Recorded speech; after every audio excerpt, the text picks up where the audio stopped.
I want to show you something because I find it fascinating, and I'm sure you will too. I'm going to cut some dovetail angles on this piece of wood, and I've got no marks on here, no marks here, and no marks on the reverse side. I've got nothing to give me direction, but watch this and tell me what you think. I put it in the vise. This is cherry. It's not a wimpy wood, it's a hardwood. And what I'm going to do is I'm going to cut some angles on here. So I'm going to start like this. I'm going to go here.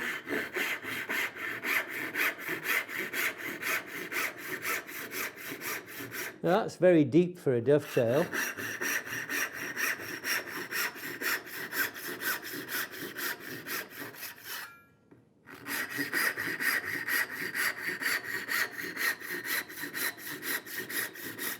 And now I'm going to go here.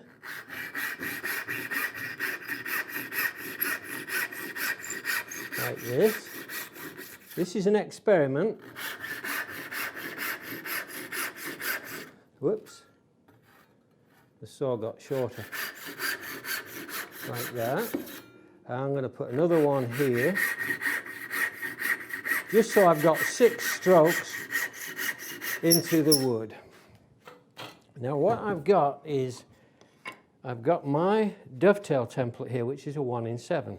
So I'm going to offer this to that particular angle, and I'm going to slide it across to see how close I am. Now that one is about a degree off there, so I'm slightly off.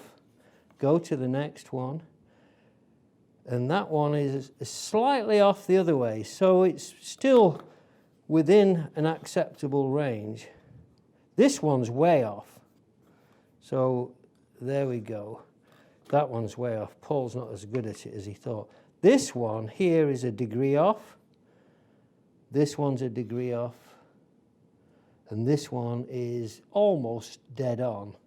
So this just shows how much muscle memory comes into whatever it is, that intuitive side of your body, your being, that shows you how close you can actually get to cutting dovetails by eye without really anything but a little bit of long time practice that you've been doing for a few years. Ultimately you get to a point where they automatically come. Imagine if you did put lines on, how accurate you would be. But this works for me. This would be perfectly acceptable as a dovetail standard for making dovetails. And go back 200 years ago and you'll find that they didn't lay the dovetails out with angles. They just marked the positions of them and then they cut them, because they all varied just as they did on mine, that little bit.